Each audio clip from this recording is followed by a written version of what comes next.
আজকে আমরা যেটা দেখবো সেটা হচ্ছে নোটপ্যাড দিয়ে কিভাবে আমরা HTML সেভ করে রাখতে পারি এবং নোটপ্যাড দিয়ে কিভাবে আমরা HTML কোডগুলো করব। তো শুরুতেই যেটা করতে হবে সেটা হচ্ছে সার্চ বারে গিয়ে নোটপ্যাড অ্যাপসটা সার্চ দিতে হবে। নোটপ্যাড, তারপরে নোটপ্যাড ওপেন করতে হবে। যখন নোটপ্যাড ওপেন হয়ে যাবে তখন আমাদের HTML কোড লেখার যে চিরাচরিত নিয়ম, সেই কোডটা লিখতে হবে। আমরা স্যাম্পল একটা কোড লিখে ফেলি।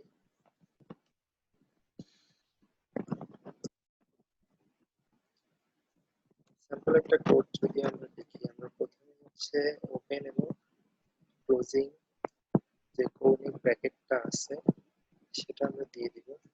প্রথমেই আমরা দিলাম HTML, যেহেতু হচ্ছে আমরা HTML করছি, এটা হচ্ছে এর সিনট্যাক্স HTML। দেন হচ্ছে আমরা দিব বডি, তো বডি দিলাম। বডি ক্লোজ করব আবার,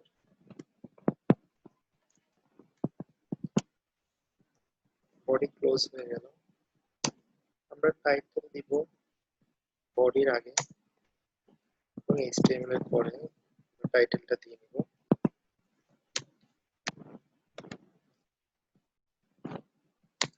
এখানে আমি টাইটেল দিচ্ছি HTML কোড নোটপ্যাড। টাইটেলটা পোস্ট করে নিব।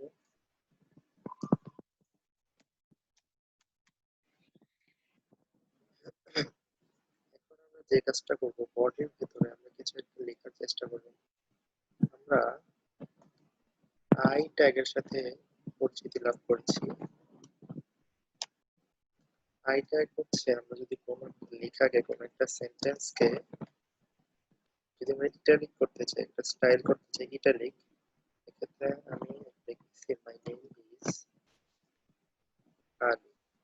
আবার আমরা আই ট্যাগটা ক্লোজ করে দিই। এখন আমি দেখব যে এটা জাস্ট সিম্পল একটা লাইন নিয়ে আমি জাস্ট দেখতেছি যে নোটপ্যাড দিয়ে কিভাবে আমরা সেভ করব এবং সেটা কিভাবে রান করব। তো সেভ করার ক্ষেত্রে আমরা ফাইলে যাব, ফাইল থেকে আমরা সেভ অ্যাজ অপশনে যাব। সেভ অ্যাজ অপশন থেকে আমরা যে কোনো একটা ফোল্ডার সিলেক্ট করে নিব, যে ফোল্ডারটাতে আমরা সেভ করতে চাচ্ছি। তো আমি এক্ষেত্রে আমার নির্ধারিত একটা সোর্স ফোল্ডার আছে যেখানে হচ্ছে আমি HTML গুলো সেভ করি। তো আমি এখানে সেভ করে ফেলবো HTML গুলো। ফাইল নেমটা আমি দিয়ে দিচ্ছি নোটপ্যাড সেভ 1। এখন যে কাজটা করতে হবে সেটা হচ্ছে ফাইল নেমের সাথেই আমরা যেহেতু HTML করতেছি, তাহলে এক্সটেনশন বলে এটাকে, এক্সটেনশনটা দিয়ে দিতে হবে ডট html। তারপরে এখানে যে দেখা যাচ্ছে সেভ অ্যাজ টাইপ, সেই সেভ অ্যাজ টাইপে সিলেক্ট করে আমাদের দিয়ে দিতে হবে অল ফাইলস। তাহলে আমাদের কি হয়ে যাবে, HTML হিসেবে এটা সেভ হয়ে যাবে। এখন আমাদের এটা সেভ হয়ে গেছে। সেভ হওয়ার পর আমরা যে কোনো ব্রাউজার দিয়ে এটা রান করাবো। দেখি আমাদের সেই কাঙ্ক্ষিত ফোল্ডারে আমরা গিয়ে দেখবো যে আমাদের ফাইলটি কোথায় আছে। তো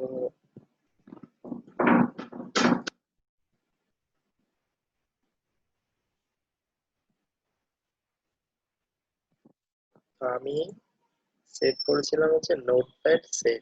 এখানে দেখো টাইপ কি হিসাবে সেভ হয়েছে, ফ্রম HTML ডকুমেন্ট। তো আমি এখানে ডাবল ক্লিক করে রান করব।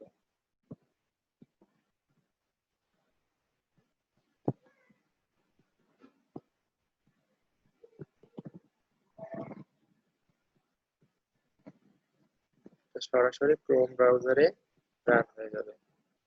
এই যে এখানে দেখা যাচ্ছে কি টাইটেল হচ্ছে HTML কোড উইথ নোটপ্যাড, যেটা আমরা দিয়েছিলাম, এবং আমরা বডিতে লিখেছিলাম মাই নেম ইজ আলী, এবং সেটাকে আমরা একটা ডিজাইন করেছিলাম একটা ট্যাগ দিয়ে, যেটা হচ্ছে আই ট্যাগ, যেটা হচ্ছে এটাকে ইটালিক করে ফেলছে। এভাবে হচ্ছে HTML কোডটা নোটপ্যাডে করতে হয়। আর নেক্সটে আমরা দেখাবো কিভাবে নোটপ্যাড প্লাস প্লাসে সেভ করতে হয় এবং রান করতে হয়।